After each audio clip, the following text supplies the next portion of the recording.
We are joined now by Cynthia Frelund from the NFL Network on the Warhorse Sportsbook Hotline. Cynthia, how are you this morning?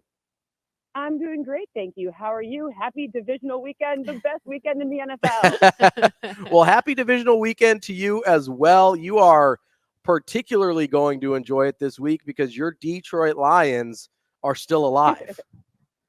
I mean, listen, it's been 32 years. Yeah. I don't even really have any memories of the last time they won a home playoff game. So it's pretty special. I've been getting lots of, texts and calls from everyone. And it's just ironic because the last time they won, you couldn't have text messaged anyone because there was no iPhone.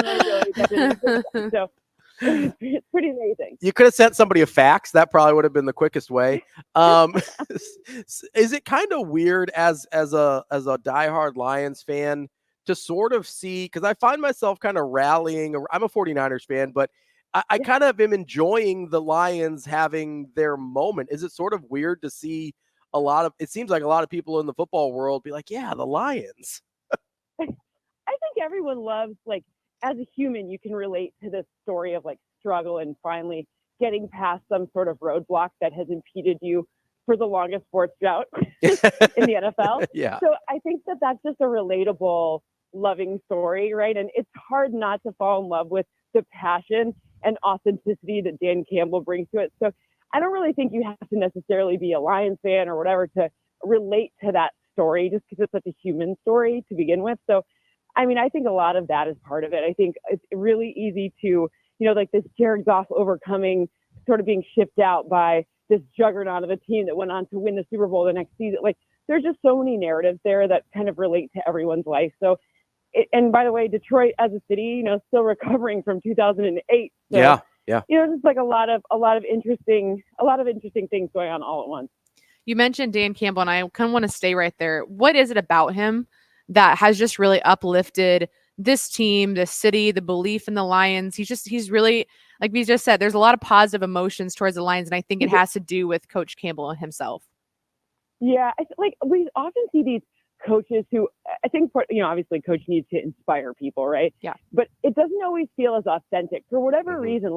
When I see Dan Campbell, that near tear, choked up, that's his whole heart, right? You don't question whether he's kind of putting on a show to rally the troops or whatever. You're yeah, no, that man's going to go home and it's going to be I want to go have a beer with him. Really it's just, and we love authenticity. I think, again, we love it when someone feels like they actually love something and they care. It's a really nice feeling, especially after a bunch of hard years, right? With the pandemic and all these things, and Detroit being 3-13 3 seasons ago. So, working through some hard stuff and keeping that, I asked Jared Goff, I was like, did he ever not say anything? He's like, no, all the time, 100%. That is exactly what you see is what you get. Yeah. We're talking with Cynthia Frelund from the NFL Network.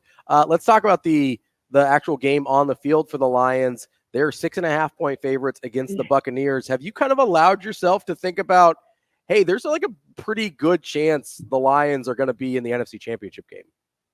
Well, the good news is I wrote all my code.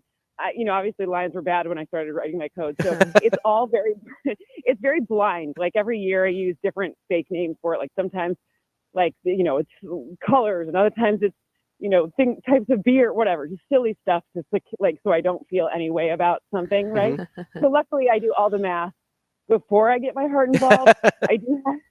I do have just a 4-point win for the Lions this week, so it's a little bit more of a nail biter than maybe Lions fans would like. But it's crazy. I did Super Bowl odds too, and never have I ever seen the Lions odds be double digit, let alone 30% to make the Super Bowl, not to win, but to make the Super Bowl.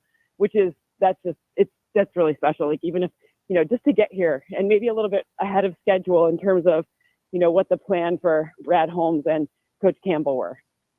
Let's stick with the NFC here for just a second, Cynthia. Obviously, the 49ers, the favorite in that conference. The Cowboys and Eagles were viewed as their primary challengers, both out in the wild card round. What are your odds telling you about the 49ers, and what are your eyes telling you about the 49ers? Yeah, I mean, the cool thing about the 49ers is that we find they embody this trend that was actually an entire league-wide trend, which is that off-ball linebackers matter, which, you know, every year the pendulum swings back and forth as to like which offensive metrics matter, which defensive. And this year, like Fred Warner's impact is so outsized because people are trying to use those over the middle throws, the types of runs. Like they're basically just showing us all of the trends, and not just showing us, like clobbering all of their opponents with every single offensive and defensive trend that seems to matter. So, you know, they're just kind of like the gold standard. No pun intended. Actually, pun intended. That's an outstanding pun. Well done. We're going for it. But they're like the gold standard in terms of what you should be doing and how you should be executing it, from offensive line play to, you know, even ISO. Like, you know, I think of ISO and like think of my high school football, you know, like, you know, we're running straight through that A gap, you know, and like that's working this year. And they're showing us that, which is amazing because every year things change, and it just seems like Kyle Shanahan's like, I'm going to be in 2025 and the rest of you can stay here in 2024. Well, speaking of Kyle Shanahan and his system, I know a lot of people have talked about Brock Purdy as maybe a system quarterback, or he's got all these weapons or whatever. Amy Trask, I think it was yesterday, said, hey, there's 7 terrific quarterbacks left in the playoffs, and then Brock Purdy.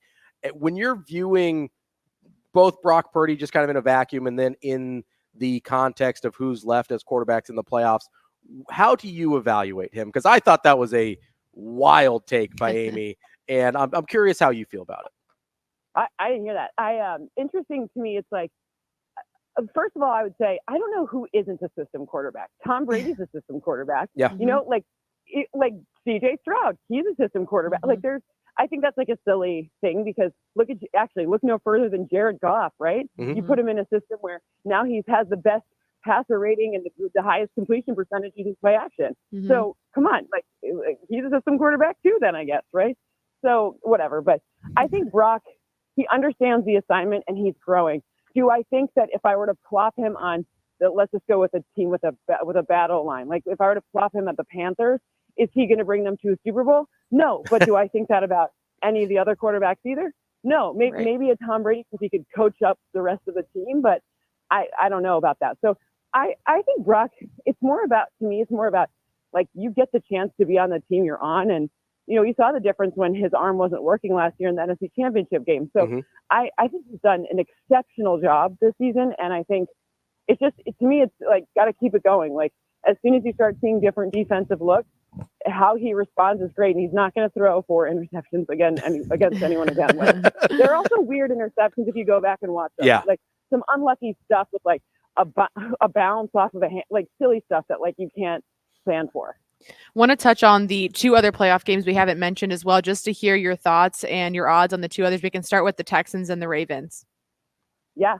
Ravens defense. See, the matchup that obviously we want to see is what happens with the Niners and the Ravens. Because like everyone would, you know, those are 2 best teams right now in football. So like, and both of them have some really interesting, like, you know, the Ravens are a Norv Turner like offense, which is hilarious. It's like Norv versus Shanahan. Everything changes and everything stays the same. But it's so interesting. But you know, like the reality is CJ Stroud has been sort of bucking a bunch of trends. They've been getting him, but this is, to me, it's kind of like, it's a little bit like, you know, it's a little of a riskier offense. They don't have a super stable run game. Sure, Devin Singletary in the past 2 games has come on really strong, but throughout the course of the season, it has not been their strongest point. Their run defense, however, is exceptional. Their run defense has been absolutely keeping them in everything and allowing them to win games. But I'm just curious to see how this works against Lamar Jackson, because you're looking at the Texans defense. The one stat that really stands out to me is how many yards per attempt they allow to play action passes, which is 10.5, which is the most in the league by like, you know, at least a half a yard on average. And that's just attempts. So it's just going to be hard to defend the multiple ways that the Ravens can attack you. Yeah, and then we touch on the Chiefs Bills, and this is the first time in I think ever for Patrick Mahomes to be in a divisional on the road. How much does that maybe did it or did it not change your odds, and just kind of what do you see maybe panning out there? Well, it would be nice to have done the odds with this with the full, like I would have preferred, and it's not a bias thing. I just like having the best players on the field. Yeah, the Bills linebacker depletion is a really big problem. I mean, the fact that like they could be calling people up from the practice squad to start. That's an issue when you've got Travis Kelce on the other side, right? Yeah. So it changed. It's less about they both play outside in the cold. They both, they're. It's not like Miami coming to Kansas City, right? Like very different thing, and we all know. But at the end of the day, it's hard to know what it would have been had they been a little bit more at full staff there on that defense. But it's going to be a close one either way. And depending on the injury report, for me, this is as close as they come. Nothing's more than 52%. I tried to guess at what the injury report will be, but to me, it's like 24-23 if the Bills get favorable news, and like 25-22 or 25-23 if the Bills don't get, and that's obviously in favor of the Chiefs. So it's about as close as they come. So this is one where I would just look for, if I want looking for something, quarterback rushing numbers. I think both of them are going to scramble quite a bit. Yeah. Ooh, there we go. Cynthia Frelund from the NFL Network. Cynthia, we're still going to have you on to nerd out on NFL draft talk here at some point. But we appreciate. That's where the draft is. Oh yeah. There we go. It all comes back to Detroit. It all comes back to Detroit. Cynthia, That's where we started in this interview. Thank you so much. We'll talk to you again soon. Thanks, guys. Have a great one. That's Cynthia Frelund from the NFL Network. Mike Sauter from Hurrdat Sports coming up next. Oh no.